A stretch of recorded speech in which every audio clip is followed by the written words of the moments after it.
Well, speaking of dying to death, you've stood up well to me, boring the living shit out of you. So we're coming up to the last few questions before I let you going back to actually having a life and not being depressed, having to pretend to understand what I'm saying.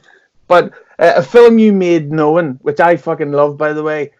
You the lead was one of my favorite actors, Nicolas Cage. I don't give a shit what anyone says. He is a fucking genius. And just a few days ago, I ordered a Nicolas Cage face pillow that I was hoping to show you and get a big laugh. But I'm not funny, so it wouldn't have worked anyway. But how was it working with Nicolas Cage? And please tell me some sort of secret behind the scenes scandalous story if possible. Nick is an absolute joy to work with because he's a surrealist. He's a real living surrealist, right? He totally embraces the absurdity of existence, and I like people like that, he's a real gem and a truly original guy, And I think the thing with Nick is what I really appreciate with him as an actor is he really takes on board the character that he's playing. So many movie stars of his generation and of his fame, they pretty much do the same thing in every role. They're movie stars and they do that movie star thing that is proven to be successful. Nick's not like that. Nick, you'll give him some direction and he'll go for it. He's like, I keep saying he's like the Ferrari of actors because he's got the sixth gear. Most actors run out at about third or fourth, and Nick's got 5 and 6 in there, And he doesn't, he's not, he's in service of the story and the character, and he doesn't care how people, how people really view that. He's really an artist, and he's about creating the art form, and that's really all he really cares about, So he's fantastic, He's another one that I'd love to work with again, and it's just finding the right material. Have you seen Mandy? Have you seen this film Mandy? Yes, I love that. It's great. Yeah, I loved it too. I thought it was a terrific film. And there's that scene that Nick does where after they've killed his girlfriend or wife, whoever she is, and he gets out of that thing where they've sort of tied him up with a barbed wire or whatever it is, and he's alone in that room and he's pissed drunk and he's drinking the whiskey and crying and yelling and screaming and splashing the whiskey on his wounds to like numb the pain and stuff.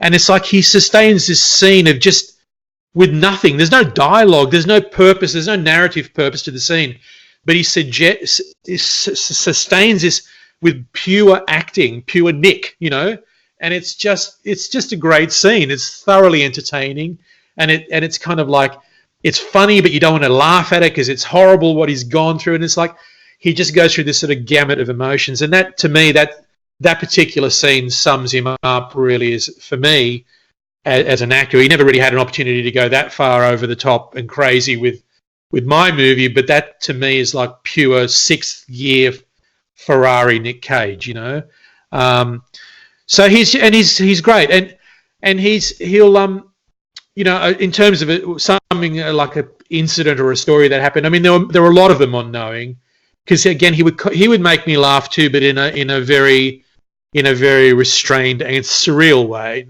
not the way that Will would. There's a moment towards the end of Knowing where all hell is breaking loose and there's like panic in the city, and Nick's driving his utility vehicle through the streets when there's like thousands of people, like children and people falling over the car and trying to escape the madness that's about to happen.